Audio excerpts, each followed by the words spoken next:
On this day in history, we remember the remarkable individuals who shaped our world. Welcome to Who Died Today in History, where we honor their legacies. From artists to leaders, their impact lives on. If you find their stories meaningful, like, subscribe, and hit the bell to stay connected.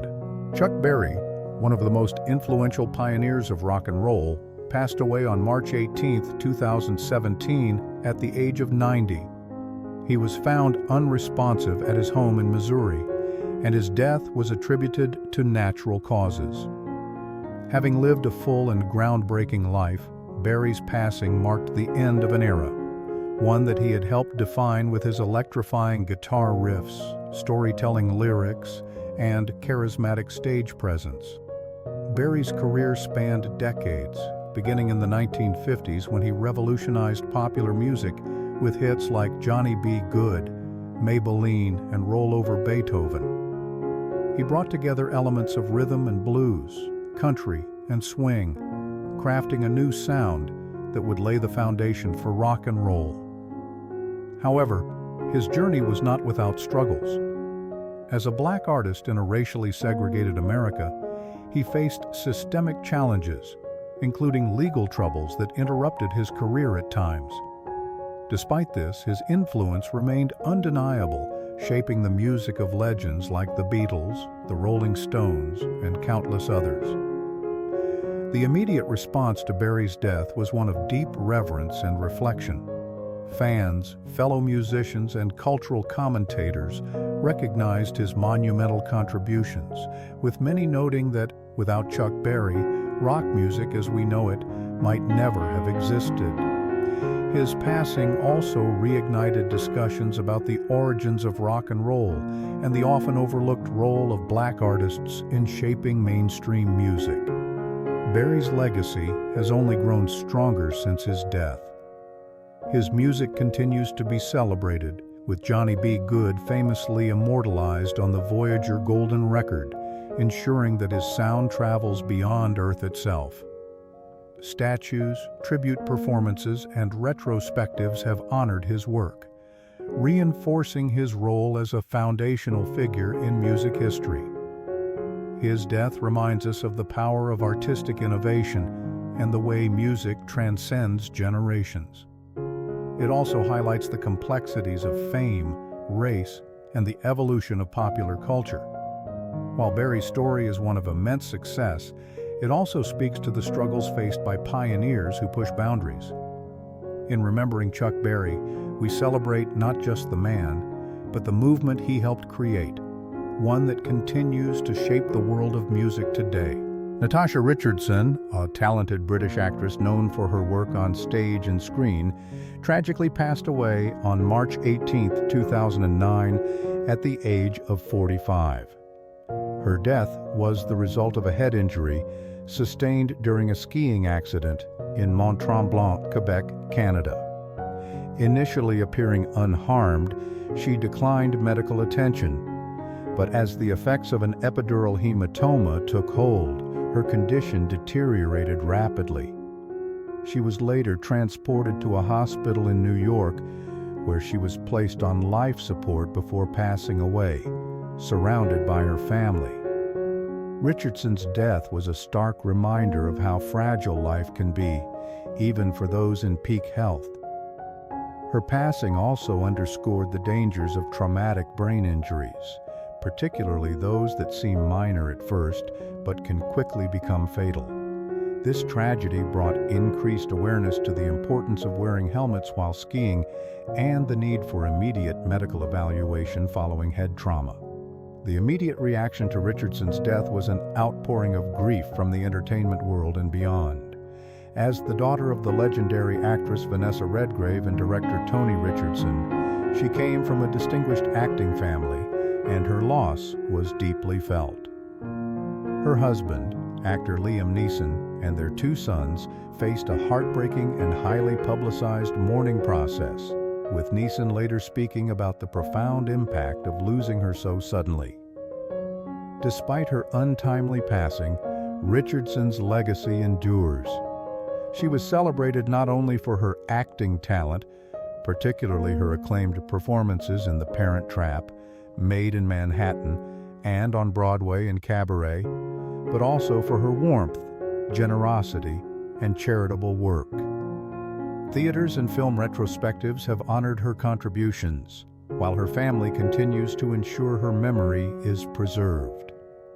Her death speaks to humanity's struggle with sudden loss and the unpredictability of fate. It also highlights how we immortalize those we lose, not just through their body of work, but in the way their absence shapes those left behind. In the case of Natasha Richardson, she remains a beloved figure in the entertainment industry, a testament to the power of art and the lasting impact of a life well lived. Barbara Bates, an American actress known for her roles in All About Eve and Cheaper by the Dozen, met a tragic and premature end on March 18, 1969. She died by suicide at the age of 43, succumbing to a life plagued by personal struggles, depression, and the pressures of Hollywood. Found in her mother's garage in Denver, Colorado, her passing was a stark reminder of the darker realities of fame, particularly for women in the entertainment industry during the mid-20th century. Bates's career had flourished in the late 1940s and early 1950s, but like many actresses of her era, she struggled to maintain stardom as she aged. Hollywood, often unforgiving toward actresses past their youthful prime, provided fewer opportunities, leading to a steep decline in her professional life. The psychological toll of fleeting fame, coupled with personal battles, including mental health issues and an unstable marriage, contributed to her downfall. Her death did not send shockwaves through Hollywood in the way that some tragic celebrity deaths do, as she had largely faded from public view by the time she passed.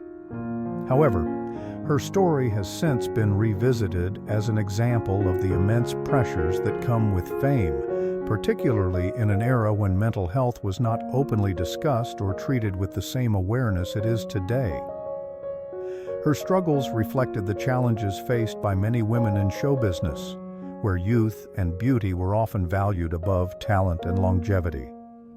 The case of Barbara Bates highlights humanity's often complicated relationship with mortality and legacy. Unlike some stars whose deaths amplify their status, Bates's name largely disappeared from public consciousness, serving as a reminder of the industry's selective memory. However, her performances in classic films ensure that she is not completely forgotten. Her story is a cautionary tale about the fleeting nature of fame and the importance of recognizing and addressing mental health struggles, particularly for those in high-pressure industries. Peggy Wood, an esteemed actress of stage, film, and television, passed away on March 18, 1978, at the age of 86. She died of natural causes in Stamford, Connecticut, after a long and influential career that spanned decades. Best known for her role as Mother Abbess in The Sound of Music, 1965, Wood's passing marked the end of an era in American theater and television. Her death reflected the inevitable passage of time for performers of the early 20th century, many of whom had transitioned from stage to screen as the entertainment industry evolved. Wood had witnessed and adapted to significant transformations in acting, from the grandeur of Broadway to the rise of Hollywood and the golden age of television. As an actress who had been active since the silent film era, her death served as a reminder of the fleeting nature of artistic relevance in an industry that continually seeks fresh talent. Although she had not been in the public eye as prominently in her later years, her death was mourned by the theater and film communities, as she had been a respected figure in both. Unlike the sudden or tragic losses that often elevate a performer's mythos, Wood's passing did not amplify her fame, but rather solidified her legacy as a distinguished actress who had gracefully navigated the shifting tides of entertainment. Peggy Wood's legacy endures through her work. The Sound of Music remains a beloved classic, ensuring that her performance as Mother Abbess continues to resonate with audiences worldwide. Additionally, her contributions to early television, including her lead role in Mama, a popular 1940s and 1950s series, remind viewers of her versatility and pioneering role in the medium. Her death, while not a defining moment in history, underscores how performers are immortalized through their art. Even as time moves forward and new stars emerge, the work of actors like Peggy Wood continues to live on, preserved in film and cherished in memory. Fess Parker, the actor best known for portraying American frontier legends Davy Crockett and Daniel Boone, passed away on March 18, 2010, at the age of 85. He died of natural causes at his home in Santa Ynez, California, marking the end of a life that had become deeply intertwined with America's mythos of rugged individualism and adventure. Parker's death reflected the fading of a generation that had shaped mid-20th century television and film, a time when historical figures were romanticized and turned into heroic icons. His portrayal of Davy Crockett in the 1950s, particularly through the Disney-produced miniseries, sparked a national craze. Children across America donned coon skin caps, and the theme song, The Ballad of Davy Crockett, became an anthem of the era. In the Cold War climate, his characters represented a nostalgia for a simpler, more heroic past, a reflection of the country's yearning for steadfast, principled figures in uncertain times.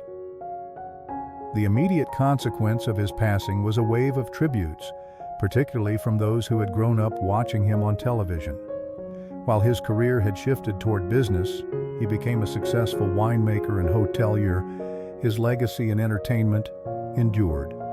His death was not a moment of national shock, as he had long been out of the public spotlight, but it served as a reminder of a bygone era of television when westerns and historical dramas were dominant. Fess Parker's legend lives on through his work and the continued fascination with the American frontier. His portrayal of Crockett and Boone remains iconic, shaping how many envision these historical figures. His legacy is also commemorated through the Fess Parker Winery, a testament to his post-Hollywood success.